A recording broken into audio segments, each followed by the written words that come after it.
या रसूल अल्लाह सल्लल्लाहु अलैहि या हबीब अल्लाह। भेजो एक एक दिखा रहे आपको। खत्मे रसूल मौलाए कुल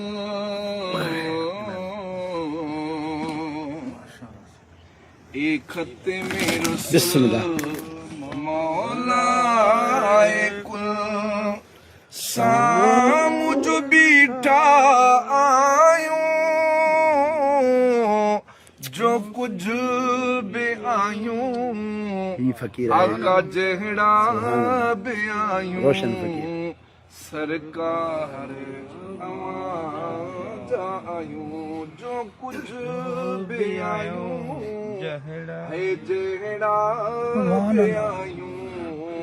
सरकार आवाज आयूं खत्मे रसूल हिन दर्द जे मारन जा सुभान अल्लाह माशाअल्लाह। है दरमान तवी आयो साहिबत सखावत जा साईं सुल्तान तवी आयो है इकराम तवी आयो एहसान तवी आयो ही अखिड़ियूं झुकियल गोड़ सां भरियल ही अखिड़ियूं झुकियल गोड़ सां भरियल साम्हूं जो बीठा आयूं जो कुछ बि आयूं है जहड़ा बि आयूं सरकार आवाजा आयूं जो कुछ बि आयूं है जहड़ा बि आयूं सरकार आवाजा आयूं उम्मीद शिफाअत जी आसिन खे वॾी आहे है कयो नज़र इनायत का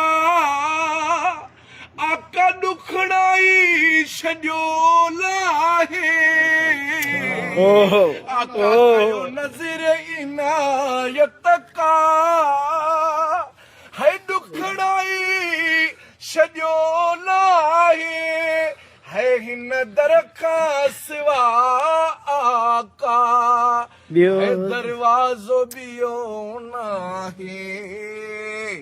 ताहा मुज़मिल हादी कामिल है ताहा मुज़मिल हादी कामिल साम्हूं जो बीठा आयूं जो कुछ बि आयूं आका जहड़ा बि आयूं सरकार आवाज आऊं खत्मे रसूल। वाह वाह। है हिते इल्म कुल ॾाह पा दौलत न हले थी का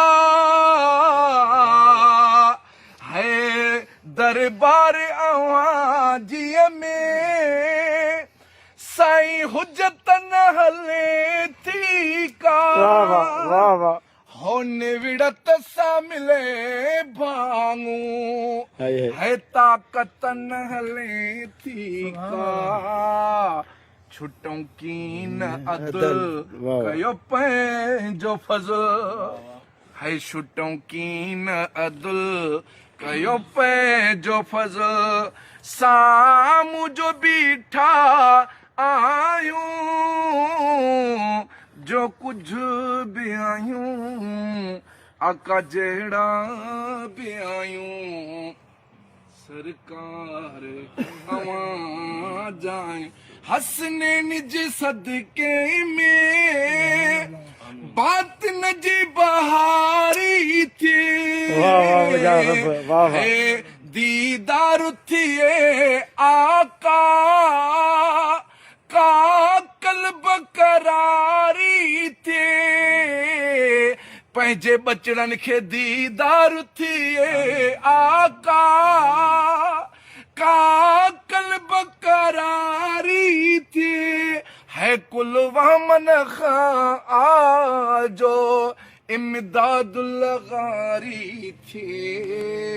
ए नूर अज़ल आला अफजल सामू जो बीठा आयूं जो कुछ